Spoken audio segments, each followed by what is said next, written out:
what is going on? Actually, to be honest, I kind of didn't feel like making any type of content because, to be honest, I mean, I'm post surgery 3 weeks and I haven't been able to work out. I haven't really been able to get myself to that higher frequency state. And I realized something that is a real reality of how, when it says in the Bible that, the enemy is like roaring like a lion, walking around, looking who to devour. It's truly true because resistance, you have to be so aware of when you can be attacked and when you are in a place that is more, how should I say, a place where you are more susceptible, like, yeah, to attacks. So I've definitely felt that, and just gonna share something crazy for the kingdom of heaven.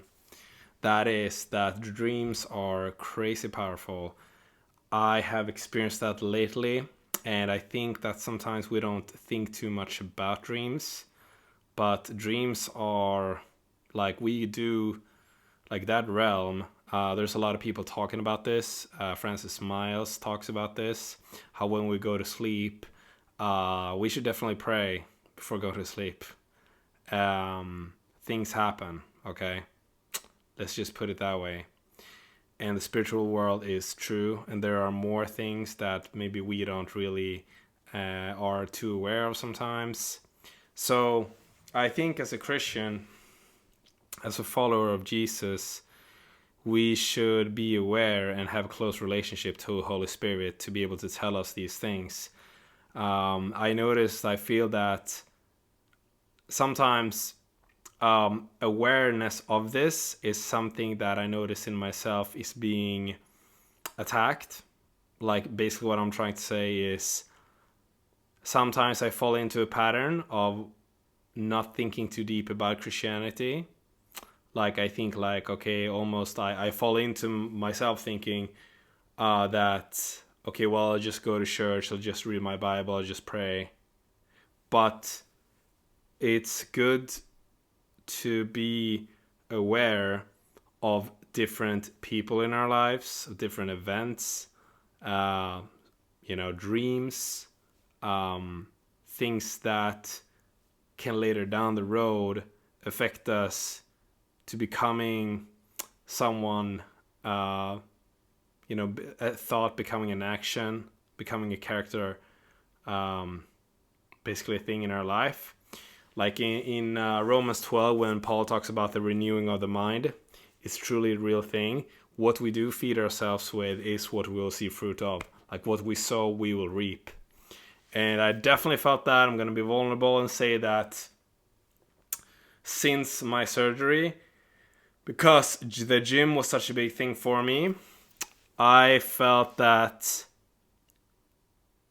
it was almost like one of the legs for keeping myself like very balanced was kind of pulled off. And we just got to be aware, because when we walk as a Christian, when we walk in power, when we walk in authority in the spiritual world, and you can basically direct your own life and you can direct other people's lives around you, there is something that doesn't want that, and it will look for opportunities to come in. And so it's very important, So God bless you guys. I just thought about that today. And yeah, look close to God. Really do. The Holy Spirit, I lay down here on the ground yesterday because I cannot sit like as I usually sit in prayer at my prayer place. And I spent like 1 or 2 hours with God. I tried to pray like David, like lying on the ground. And I got so much downloads from the Holy Spirit, so much information. It was like I spent like 3 hours today, I'm gonna be honest, talking to ChatGPT like about things, questions.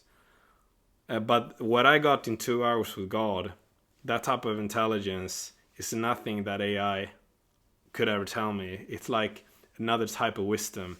I heard actually today that Solomon, when he asked, I think he was 11 or 12 years old, when God basically made him through one dream the wisest person ever to walk this earth, through one dream. Quote me if I'm, tell me if I'm wrong about that info, but that's what I heard. So if God can do that through one dream, I mean, if we are impressed with AI, why don't we spend any time with God? Because he can literally do so much more. It's not even comparable, okay?